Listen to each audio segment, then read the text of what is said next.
अल्हम्दुलिल्लाहि रब्बिल आलमीन वस्सलातु वस्सलामु अला सय्यिदिल मुरसलीन अम्मा बाद अऊज़ु बिल्लाहि मिनश शैतानिर रजीम बिस्मिल्लाहिर रहमानिर रहीम।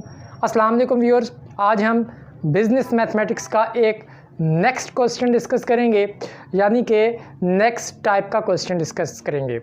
आज हम व्यूअर्स ये डिस्कस करेंगे, जैसे कि आपको नाम से ही पता चल रहा है कि ये बिज़नेस मैथमेटिक्स है। ऐसी मैथमेटिक्स जो बिज़नेस में यूज़ होती है, जो मार्केट में ज़्यादातर यूज़ होती है। प्लस माइनस डिवाइड मल्टीप्लाई के अलावा कुछ ऐसे मैथ के प्रॉब्लम्स होते हैं जो बिज़नेस में यूज़ किए जाते हैं। मिसाल के तौर पे आज जो मैं आपको प्रॉब्लम करवाने जा रहा हूँ, जो क्वेश्चन करवाने जा रहा हूँ, मिसाल के तौर पे व्यूअर्स 3 बंदे मिलके एक कारोबार स्टार्ट करते हैं। तीनों ने कुछ अमाउंट डाली और मिसाल के तौर पे फ़र्ज़ कर लेते हैं एक दुकान वो खोलते हैं, ठीक है ना। तीनों कुछ अमाउंट डालते हैं और उस दुकान में से जो प्रॉफिट होता है 1 महीने के बाद, तो वो जो प्रॉफिट होगा वो आपस में तीनों कैसे डिवाइड करेंगे। अगर तो तीनों बंदों ने इक्वल अमाउंट डिस्ट्रीब्यूट की है तो सिंपल तीनों बंदों को इक्वल प्रॉफिट मिलेगा। उस जो प्रॉफिट है उसका जो है वो इक्वल हिस्सा तीनों को मिलेगा।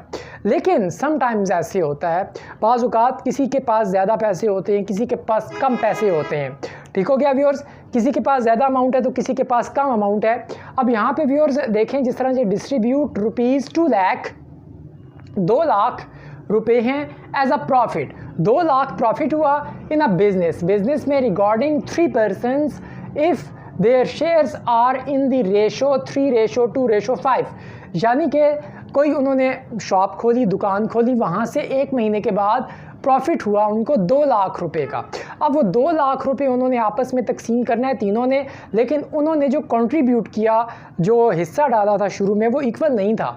उसकी जो रेशो थी वो इस तरीके से थी 3:2:5। यानी कि इसका मतलब आप ये ले सकते हैं आम अल्फाज में कि जो पहला बंदा है उसने अगर 3 लाख रुपए कंट्रीब्यूट किए हैं तो दूसरा बंदा उसने 2 लाख कंट्रीब्यूट किया है और जो तीसरा है उसने 5 लाख कंट्रीब्यूट किया है। तो डेफिनेटली जिसने 5 लाख कंट्रीब्यूट किया है उसको प्रॉफिट में से ज़्यादा हिस्सा मिलना चाहिए। जिसने 2 लाख कंट्रीब्यूट किया उसको सबसे कम मिलना चाहिए और जिसने 3 लाख कंट्रीब्यूट किया उसको सेकंड नंबर पे प्रॉफिट में से हिस्सा मिलना चाहिए।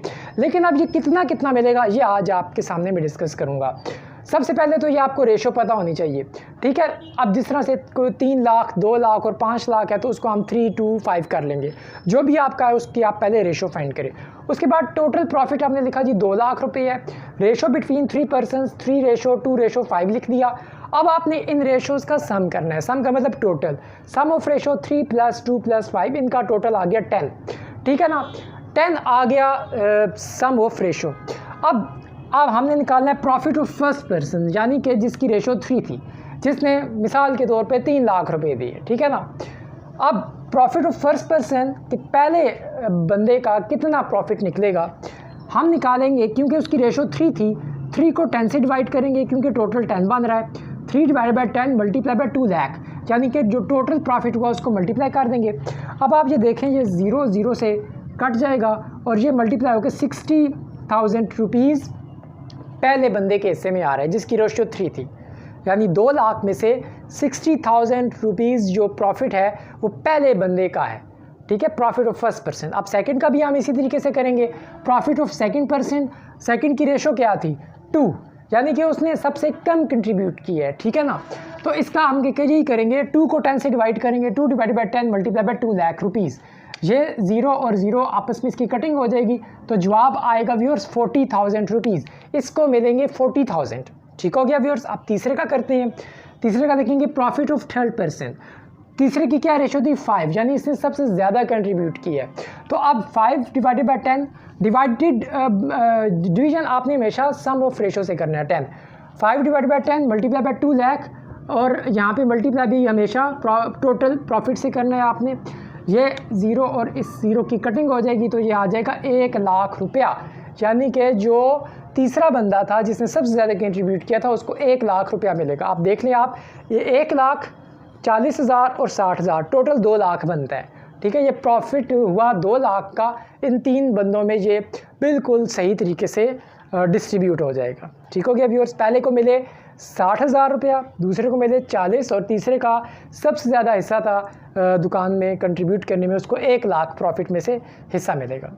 और अगर इन्होंने इक्वल कंट्रीब्यूट किया था तो फिर इक्वल मिलेगा, फिर तो मसला ही नहीं है, ठीक है ना। लेकिन समटाइम्स इस तरह होता है, कोई ज़्यादा कंट्रीब्यूट करता है, कोई कम कंट्रीब्यूट करता है, तो उस केस में ये जो मेथड है ये इस तरीके से आप निकाल सकते हैं। रेशो आपको पता होनी चाहिए, उसके बाद आप उसको डिवाइड करेंगे, टोटल करेंगे इस रेशो का, फिर उसको हर बंदे की रेशो को उस टोटल से डिवाइड करके टोटल प्रॉफिट से मल्टीप्लाई करेंगे तो आपका आंसर आ जाएगा। Thanks for watching of this video. उम्मीद है व्यूअर्स ये वीडियो आपको समझ आ गई होगी। नेक्स्ट टाइम इंशाल्लाह किसी और टॉपिक या किसी और वीडियो के साथ आपके सामने आऊँगा। Thanks for watching of this video. खुदा हाफिज़।